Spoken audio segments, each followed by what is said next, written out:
Fala, sawadika. Hallo iedereen. Dit is de NWA van de Berg hier. Is moet verkiezen. En hoe is het? Hoe heet die meneer? De volk. De vork. Oh, van politiek. Ja, Congolese. Ja, dat is goed. Oh, welkom iedereen voor de club NWA. Ja, van Berg hier. Ja, Voilà. van België. Ja, van België. We worden famous nu, hè? Ja. Ah, oké. Zeg maar. Zeg maar. Ja, zeg maar. Zeg maar. Ja, dat we ons best gaan doen, hè? Voor heel merk. Ah, oké. Ja, en via de 7 deugden van Merchtem. Een zeer belangrijk document om na te lezen. Zeker naar 14 oktober toe. Doen, voilà. Moet stemmen. En meneer? Stem voor de Flemish. Ja, van de Flemish. Wat is het nummer voor u? Nummer 4. 4. Oh, iemand komt direct knap man. En madame? Madame is nummer 2. Nummer 2, ja. Wat madame? En ik ben nummer 9. 9. Nummer 5. 5. Meneer, wat is het nummer? Nummer 1. Nummer 1. Oh, wat is het nummer? Nummer 26. 26. En voor u? Dat is chicken met cashewnoten. Ah, oké. Wij gaan voor de bank ook verbroederen. Ah, oké. Oh, ik merk reclame van de NWA.โอ้เด้อค่ะพ่อแม่พี่น้องพวกนี้ก็คือเขาสิไอเลือกตั้งเด้อค่ะก็คือกันนั่นแหละนี่ก็มหากาพย์มื้อผสมเลยบัดนี้เด้อเนี่ยส้มๆไทยฟู้ดเด้อค่ะพ่อแม่พี่น้องมาขายของมื้อนี้เฮ็ดกับข้าวหลายพี่น้องเด้อโอเพนนิ่งน่ะค่ะมื้อนี้มีน่ะข้าวผัดนำบ่พ่อแม่พี่น้องโอ้ยผัดเพิ่งเสร็จข้าวผัดกุ้งนะคะกับข้าวหลายอยู่มื้อนี้เมื่อวานก็เหนื่อยค่ะพ่อแม่พี่น้องนะนะคะเพราะว่าอันละก็มีสนักน้ำกับพ่อแม่พี่น้องเฮ็ดงานเมื่อยหลายบางวันบ่ได้นอนค่ะWelcome iedereen van de Thaise eten, van de Thai catering voor som Thai food. De grote markt. วันน่ะรีสอร์ทเคลื่อนที่ยาวเลยครับพ่อแม่พี่น้องเลยพุ่นน่ะพระเอกเพิ่นมวยบริตุนเด้โอ้ยแฮนซัมแม่นเบิ่งเด้อมักที่โคสโปรเข้ามาฟอมเนี่ยรีสอร์ทค่ะคนกำลังเดินค่ะพ่อแม่พี่น้องป้าทำของเสร็จพอดีนะฮะเพราะว่าช่วงนี้มันก็คือเป็นการที่ช่วงเช้าอยู่นะฮะเมื่อวานขายของบ่ค่อยดีเท่าใดค่ะมันตลาดน้อยอันนี้มันคือเป็นงานประจำปีงานใหญ่นะเพราะว่าพวก NVA เขาอันนี้นะครับนี่ป้าจะพาเบิ่งเน็ตนึงนะคะ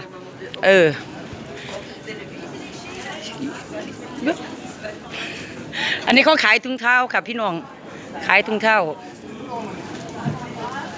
ป้าพาเดินเบิ่งแป๊บนึงค่ะว้ายหมาน่าฮักแต่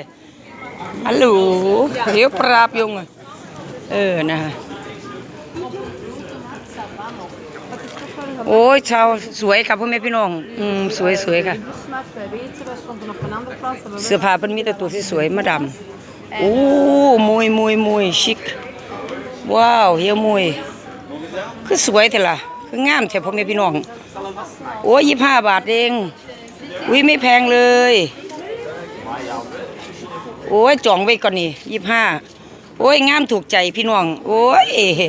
หากูได้เสียเงินหรือตัวนี้อันนี้จะฟรีไซส์ได้กี่กันเอ็มเบิ่งดูมีเอลบ่ค่ะเอลdit is L dit verwalen van mij hè weet je hoe mooi ja deze ook mooiste oh jee man ik heb de YouTuber hè YouTuber je weet van de film is oké hè omdat ik heb de reclame van de NVA ja dat is chic madame hallo นี่แหละเจ้าของเขาค่ะอย่าเพราะว่าขายเสื้อผ้าสวยๆค่ะพ่อแม่พี่น้องเขาขายตามนั้นโอ้ยสวยดีละค่ะลายถ้าเป็นในห้างนี่ก็แพงค่ะเพราะว่านี่เสื้อมีแต่ตัวที่สวยแบบมาดามทั้งนั้นเลยพอดีถูกใจอยู่ตัวนั้นชุดนึงนะคะโอ้ยซื้อเสื้อผ้าอีกเลยพี่น้องเลยอันนี้ฟรีไซส์มั้งเนี่ยถ้ามาช้อปปิ้งซื้อเสื้อผ้าอีกแล้วพี่น้องเงินกับบ่มีก็จังสี่ละสีหลังเงินมันก็เหมือนกับพองสีเลยเนาะคนเฮากระไดผู้ยิ่งเนาะค่ะมึงเนี่ยมันลงอยู่ตัวละ20Is het free size, ja? Madame, die free size. inside. Ja, heel mooi. Oh, die is ook de kleur mooi ook.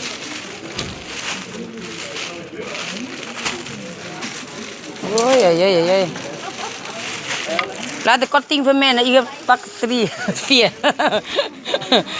Ik hoop je goed verkopen, ik is het niet goed. Oh, ja, mijn man. Oh. เนี่ยมีแต่แบบที่สวยเลยงามบ่ค่ะพี่น้องสวยขนาดมาช้อปปิ้งอันนี้ฟรีไซส์อันนี้deze hoek heel groot บางคนด้วยค่ะโอ้ยตาไล่เนี่ยมันลงใส่ได้อยู่ตัวนี้พี่น้อง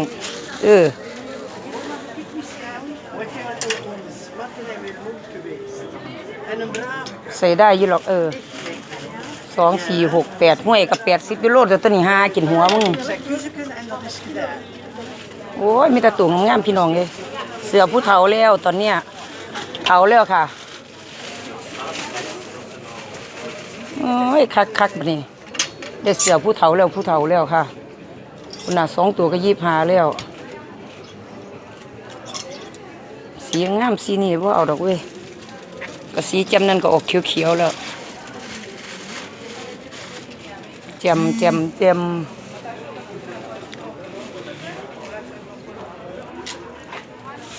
ว่าสีสดๆก็มีเยอะค่ะพี่น้องค่ะโอ้ยหามเลยผัวกูกับสีดากูเด้อบัดนี้ได้ขายของกันพี่น้องโอ้ยแต่มัน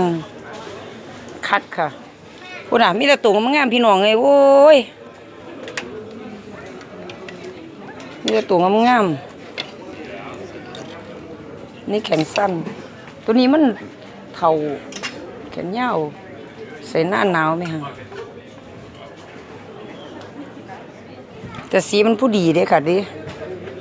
เนาะค่ะเนาะ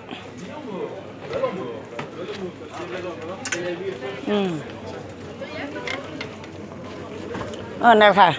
เนี่ยเขาก็กำลังเดินค่ะพ่อแม่พี่น้องป้าขี้เกียจเดินเพราะมันได้เวลาคนเดินแล้วค่ะป้าต้องอยู่ร้านแล้วเด้อค่ะเนาะ